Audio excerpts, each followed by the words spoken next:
What is going on, everybody? Welcome back to another episode of Heck versus Hell, where the truth we will always tell.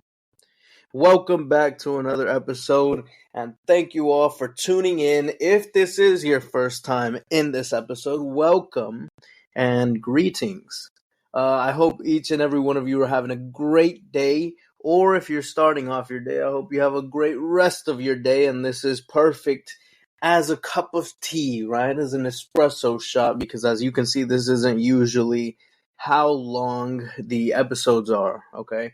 But I want to take this real quick, I guess, short episode, give it a little style, switch things up a bit, and make it just a powerful, short, impactful message.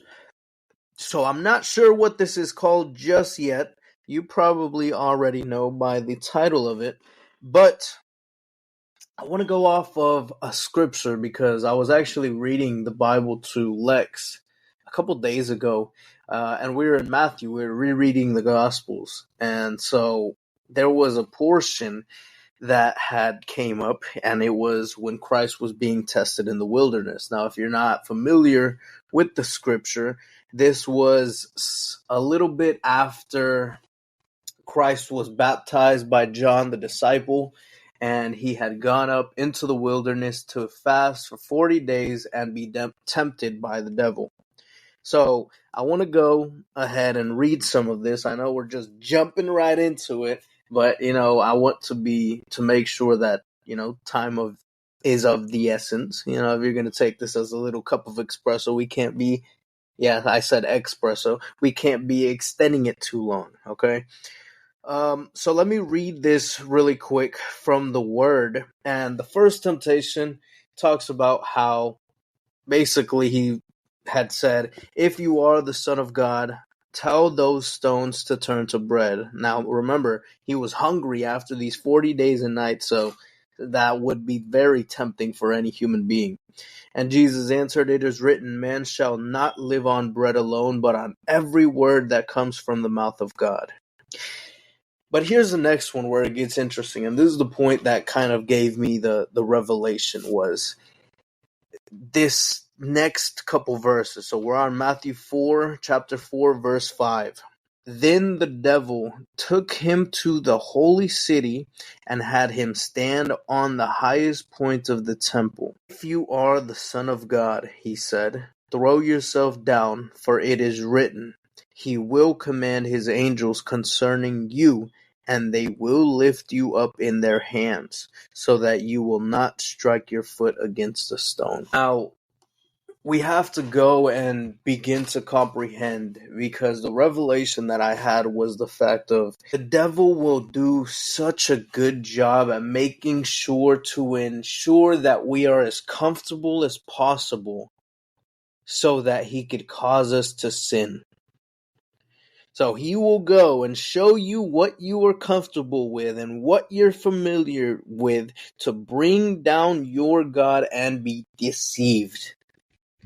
And that's not to say he was wrong by quoting scripture, but he did it in a way where it was out of context.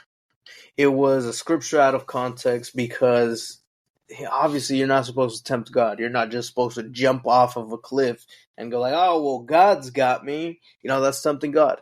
And obviously, yes, there are different situations. Like, I've seen people go, and whenever they're trying to, they're in a rut in their life and they don't believe in God. They don't want to believe in God. They're angry at God, whatever it may be. They're over here wishing and praying and asking God. They're like, "God, if you're real, bring down, strike lightning right now," whatever it may be. And those are certain points of testaments to show God will meet you where you're at.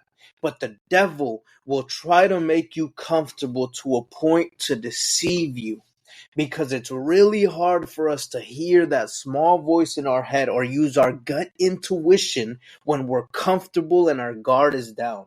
There's no adrenaline that can be had. There's no type of gut movement to be had. We are comfortable. We're in something we know, just as Christ was. He was up at the temple of the holy city, right? What he knows, what he's familiar with, what he's learned all about, knowing how this is a place of God. So it doesn't matter, even if you are in the place of God, where you are meant to be, the devil will still come in and try to deceive you. And that's what we have to look at every single day. It's not the point of bringing it to, I guess, how motivational speakers try to make it, how different types of influencers try to say about getting uncomfortable. Yeah, absolutely. We have to get uncomfortable.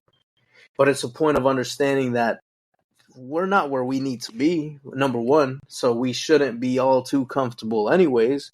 But number two is to always stay aware. Continuously stay aware, continuously focus on knowing that something is always going to be after you to attack. And now I'll be honest, there's been situations in my own life where I've been a little too comfortable and I allowed the adversary to come in and throw a chink in the chain, throw a rock in the water, whatever you want to say, whatever analogy you want to use. And it causes a certain type of contentment between my partner and I, or between a relationship, or between, some other business venture, whatever it may be. I've had those certain moments because I did get a little too comfortable and I wasn't on guard and I wasn't discerning the situation while it was happening because of that comfort mindset.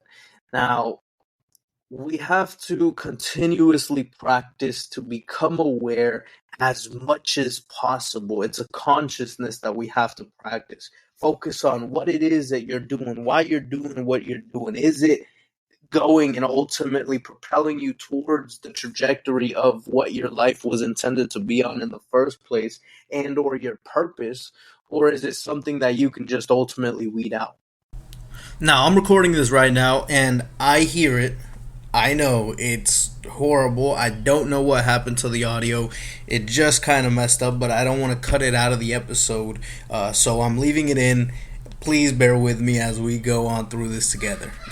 Why are you going and taking these little extra habits that you were just now focusing on to continue to do? What are they doing for you? Are they really benefiting you? Are they really helping you, or are they causing you more harm? Or what's going on? So a subconsciousness is really where the comfort comes from. And I'll say this for a lot of people, there's a good majority of people too, and I could reference it this way too. I used to go and smoke weed, marijuana, whatever you want to call it. And what it does to you is it puts you in such a subconscious state of mind. You don't notice a lot of what's going on around you. Now, it can be used in a sense to say, and I've heard people say it too in different studies, that it almost creates a hyper focus. And to an extent, that's kind of true because you're not so focused on everything else. And it really kills a lot of time in the sense of it feels like time is going faster. But in the same way, it creates all this subconscious thing around, and you are incredibly vulnerable. It's like you can only focus on one thing at a time. You can't ultimately see. You have tunnel vision, I guess is the best way I could put it. So you can't focus on your surroundings. You can't be aware. You can't be conscious. And that's really what subconsciousness is going to the point where you're not aware of your actions. You're not aware of your surroundings. It's not being aware.